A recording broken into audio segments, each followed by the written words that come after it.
الحمدللہ رب العالمین والصلاة والسلام علی سید المرسلین وعلی آلہ وصحابہ اجمعین، اما بعد، بسم اللہ الرحمن الرحیم۔ معزز سامعین، السلام علیکم ورحمۃ اللہ وبرکاتہ۔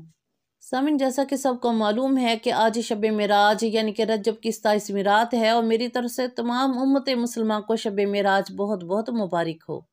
سامعین، اسی مناسبت سے معراج کا موضوع ہے شب معراج کی فضیلت اور نوافل۔ سامعین، شب معراج رحمتوں اور نعمتوں کی وہ عظیم رات ہے کہ جس رات میں سید الانبیاء صلی اللہ علیہ وسلم کو خدا پاک کا وہ قرب حاصل ہوا ہے جو کسی نبی، رسول اور مقرب فرشتے کو بھی حاصل نہیں ہوا۔ بے شک کہ اس شب میں اللہ رب العزت نے اپنے پیارے حبیب کو اپنی بارگاہ خاص میں بڑے ہی اعزاز کے ساتھ بلایا، ہم کلامی کا شرف بخشا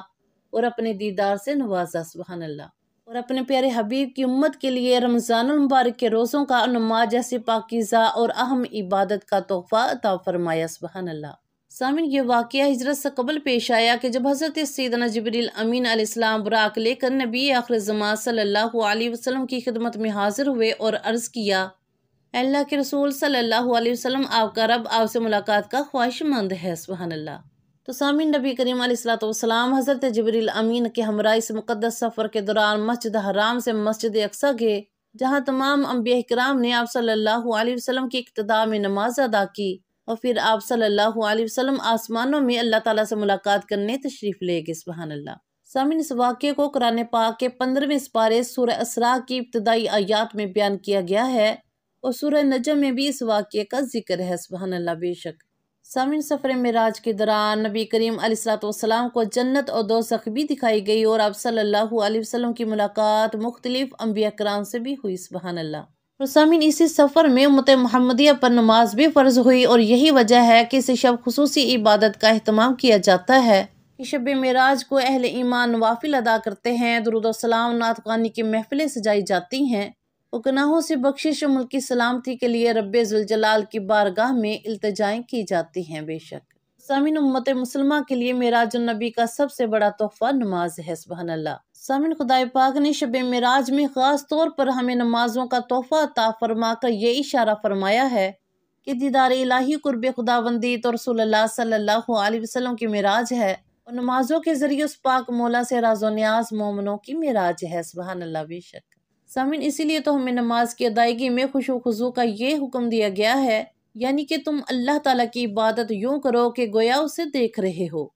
اور اگر یہ کیفیت نہ پیدا ہو سکے تو کم از کم اس خشوع کے ساتھ عبادت کرو کہ معبود برحق یقیناً تم کو دیکھ رہا ہے، سبحان اللہ۔ بے شک تو سامعین، جس رات کو یہ شرف حاصل ہو کہ اس میں سرور کائنات فخر موجودات صلی اللہ علیہ وسلم کو معراج حاصل ہوئی، اور اس شب میں خدا پاک نے اپنے پیارے حبیب کو خصائص نم سے نوازا ہو اور اپنے دیدار کی نعمت کبریٰ سے سرفراز کیا ہو، وہ رات کتنی افضل و بزرگ ہوگی اس کا اندازہ نہیں کیا جا سکتا، سبحان اللہ۔ بے شک تو لہٰذا سامعین، اس رات کو خوب عبادت میں گزارنا چاہیے کہ رات میں قیام کرے، نوافل پڑھے، قرآن پاک کی تلاوت کرے، استغفار کرے، اور صلاۃ و تسبیح بھی پڑھے۔ خاص طور پر یہ 12 رکعت نماز ضرور پڑھے کہ جس کی حدیث مبارکہ میں رغبت دلائی گئی ہے۔ حدیث مبارکہ میں ہے، حضرت سیدنا انس رضی اللہ تعالیٰ عنہ سے روایت ہے کہ نبی کریم علیہ السلام نے ارشاد فرمایا کہ رجب میں ایک رات ہے کہ اس میں نیک عمل کرنے والوں کے لیے 100 برس کی نیکیوں کا ثواب لکھا جاتا ہے،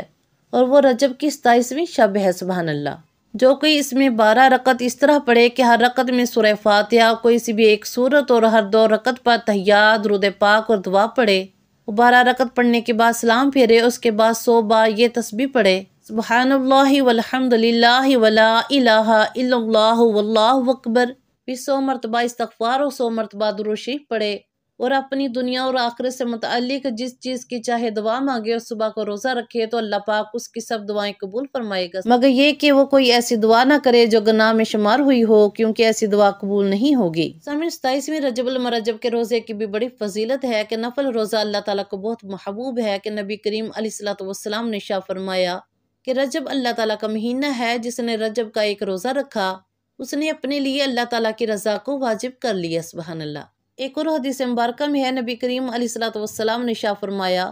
جو اللہ تعالیٰ کی رضا کی خاطر ایک روزہ رکھے تو اللہ رب العزت اسے جہنم سے اتنا دور کر دے گا جتنا کوا ہوا میں اڑتے اڑتے بوڑھا ہو کر مر جائے، سبحان اللہ۔ تو سامعین آج کی رات خوب عبادت کرے، نوافل پڑھے، قرآن پاک کی تلاوت کرے اور قضاء نمازوں کی ادائیگی کرے، صلاۃ و تسبیح پڑھے، سورہ نجم، سورہ اسراء کی بھی تلاوت کرے، صدقہ خیرات کرے، توبہ استغفار کرے اور زیادہ سے زیادہ آقا کریم علیہ الصلوۃ والسلام کی ذات پر درود سلام بھیجے اور سامعین اپنے لیے، اپنے وطن کے لیے، تمام امت مسلمان کے لیے رو رو کے اللہ تعالیٰ سے گڑ گڑا کر دعا مانگے، بے شک اللہ تعالیٰ دعاؤں کو قبول فرمانے والا ہے۔ اور سامعین مجھے بھی اپنی دعاؤں میں یاد رکھے، اللہ رب العزت ہم سب کی دعاؤں کو اپنی بارگاہ میں شرف قبولیت عطا فرمائے اور ہم سب کو عبادت کی توبہ کی توفیق عطا فرمائے اور ہم سب کو صحت تندرستی عطا فرمائے اور ہم سب کا خاتمہ ایمان پہ فرمائے۔ اللہم آمین۔ دعا میں یاد رکھیے گا۔